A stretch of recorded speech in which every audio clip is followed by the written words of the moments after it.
Mesdames, Messieurs, chers locataires de l'office, c'est la première fois que je m'adresse à vous en utilisant une vidéo. Vous le savez, j'avais l'habitude de venir à votre rencontre accompagné de la direction générale de l'office, quasiment toutes les semaines, au pied de votre immeuble, pour vous écouter, discuter et dialoguer avec vous. Je m'étais déjà adressé à vous dans les premiers temps de la crise à travers 2 lettres. Dès le 13 mars, suite aux annonces du président de la République, j'ai convoqué une réunion de crise en présence de la direction générale de l'office. Une cellule de crise interne à l'administration se réunit également régulièrement. J'échange tous les jours par téléphone avec la direction générale. D'abord, je voudrais vous dire merci. Très majoritairement, vous respectez les règles pour ralentir la pandémie. Les gestes barrières, le confinement chez soi restent les mesures les plus efficaces. Il y a ici et là, parfois, des difficultés à faire respecter le confinement, mais ce n'est pas une situation spécifique à notre office ou à notre ville.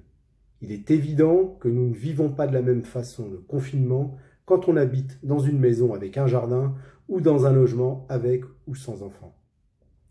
Je souhaite que chacune et chacun puisse mesurer la situation de ses voisins pour faire preuve de bienveillance, de solidarité et de tolérance. Le confinement, même si je sais que c'est pénible, vise à nous protéger et à protéger les autres. Depuis le début de la crise, l'Office a dû adapter son fonctionnement et son organisation pour assurer la continuité du service public du logement. L'Office voit donc son activité très fortement impactée. Seules les interventions urgentes de sécurité sont menées sur le patrimoine. L'Office est fermé au public. Tous les centres d'accueil sont fermés. Nous continuons à vous informer par voie d'affichage. Vous pouvez également contacter l'Office par téléphone ou par mail. Le numéro d'astreinte de la plateforme d'appel d'urgence est lui opérationnel, ainsi que le site internet de l'Office et son Facebook. Malgré des conditions difficiles et une situation complexe, nous maintenons l'exigence de rester à votre écoute et en dialogue. Pour les personnels en télétravail, l'activité de l'Office se poursuit notamment avec l'accueil téléphonique et des dizaines d'appels par jour. Le maintien du lien avec vous est une priorité. La priorité est aussi de veiller sur nos locataires les plus âgés, en situation de handicap ou bien isolés. Notre bonne connaissance de nos locataires nous a permis dès les premiers instants de créer une cellule de veille téléphonique. C'est près de 900 à 1200 locataires qui sont ou seront contactés par les services de l'Office. Les associations de locataires participent à la mobilisation pour repérer et accompagner les personnes en situation d'isolement. À la crise sanitaire se mêle la crise économique et sociale.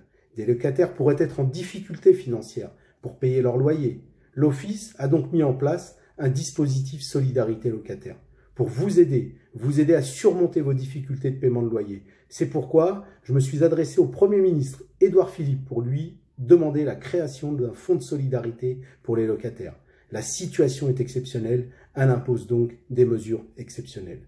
Sur le terrain, au plus près de vous, des agents sont présents. Vous les avez sans doute croisés ou aperçus. Ils assurent des missions indispensables au cadre de vie de vos résidences. Je pense au nettoyage des espaces extérieurs, à la gestion des ordures ménagères. Ils traitent les urgences techniques, participent aussi à maintenir le lien avec vous. Il est important de garder nos cités propres. Je compte sur vous pour nous aider. L'Office est mobilisé pour vous soutenir, faire vivre le lien social, accompagner des locataires fragiles et pour soutenir l'action des personnels qui confirment la richesse humaine de notre Office et des valeurs qu'il incarne. Je tiens à cet égard à remercier les personnels de l'Office. Je mesure personnellement leur professionnalisme au quotidien avec dévouement dans un contexte, je le disais, inédit. Ces hommes et ces femmes font preuve d'abnégation dans leur mission pour vous servir. J'ai avec le directeur général la responsabilité de veiller encore plus en cette période à leur santé. Je veux aussi remercier les associations qui œuvrent dans nos cités à travers des actions d'aide alimentaire, de confection de masques en tissu, d'accompagnement administratif. Je pense au Centre social Balzac, à l'Espace Némonis, à la SCV qui s'implique quotidiennement depuis le début de la crise pour que la solidarité n'oublie personne dans notre ville. Je salue d'ailleurs les nombreuses initiatives et dispositifs municipaux maintenus durant l'épidémie. Chaque jour, avec notre maire, Jean-Claude Kennedy, la municipalité tient une cellule de crise pour organiser au mieux la sécurité des vitriotes et des vitriaux et assurer la continuité du service public.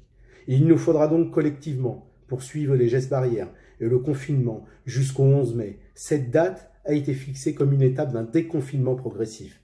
Je veux vous assurer de ma pleine implication et de celle de l'Office pour sortir ensemble de cette crise. Chers locataires, ce sont là les informations que je voulais partager avec vous.